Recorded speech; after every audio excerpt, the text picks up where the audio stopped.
Il faut offrir des opportunités aux gens de découvrir le Québec, autant pour des visiteurs de l'extérieur que pour les Québécois, les Québécoises de découvrir leur région. On a un projet qui permet de faire ça. Puis ce projet-là, c'est de permettre aux gens d'accéder à la nature par le biais du transport collectif. Myriam Nadeau, je suis directrice générale au réseau des centres d'expertise en mobilité. En fait, le RCM, c'est un réseau national qui regroupe des centres d'expertise en mobilité durable qui, eux, couvrent l'entièreté du territoire du Québec. Simon de chez Navette Nature a approché le réseau en disant « J'ai un super projet, j'aimerais savoir comment ça peut cadrer avec vous, avec votre expertise. » Donc, bonjour, je m'appelle Simon Girard, je suis directeur général d'entreprise Navette Nature. Dans les faits, nous, on a une expertise en mobilité, en développement touristique, en transport, mais l'aspect gestion de projet à haute échelle comme ça, nous, on n'a pas ces compétences-là ou cette équipe-là à l'interne pour gérer ça. Donc, on l'a vu d'étape en étape que sans le RCM, il n'y a pas de projet. T'sais. On a regardé ça ensemble. Et oui, la concertation pour arriver à offrir du transport collectif à des gens qui n'ont pas nécessairement accès ou qui sont sensibilisés à vouloir réduire leur empreinte carbone dans leurs déplacements. On a vu là un créneau d'opportunité pour développer justement ce projet pilote-là.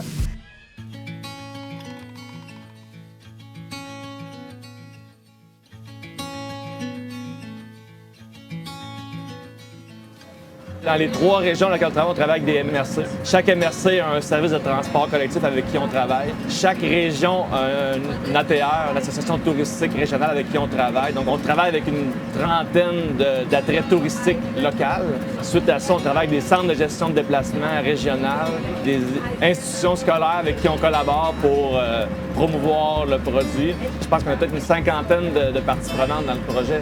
C'est vraiment le RCEM comme OSBL qui est bénéficiaire de la mesure et Simon est le partenaire privé, Navette Nature est le partenaire privé qui permet de concrétiser le projet. Donc, c'est vraiment un projet commun où chacun a amené à la table ce qui le distinguait et ce qui permettait au projet de pouvoir aller de l'avant. Il y a beaucoup de choses qui font en sorte que ça a fonctionné et qu'on a le succès qu'on connaît. Je pense que la première chose, c'est vraiment qu'on a ciblé un secteur qui avait du potentiel, où il y a un réel besoin et une réelle demande. Là. Fait qu'à ce niveau-là, l'expertise puis l'expérience de Navette Nature a vraiment été capable de développer une offre pour répondre à cette demande-là.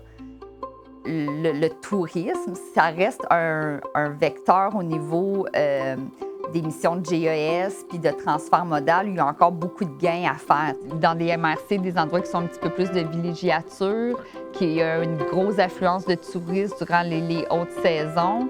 Ça peut créer des irritants de cohabitation pour les personnes, les résidents locaux, justement à cause de la congestion, d'un plus grand débit véhiculaire. Donc, d'offrir le transport collectif à ces visiteurs-là, bien, ça vient beaucoup apaiser, puis ça peut favoriser justement la réceptivité des gens locaux à un développement touristique pour des retombées économiques.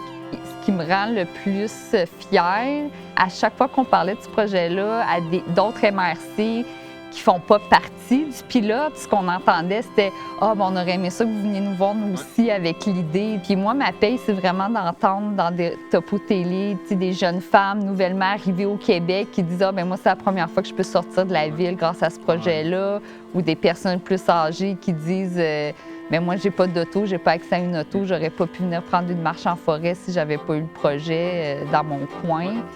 C'est extrêmement valorisant.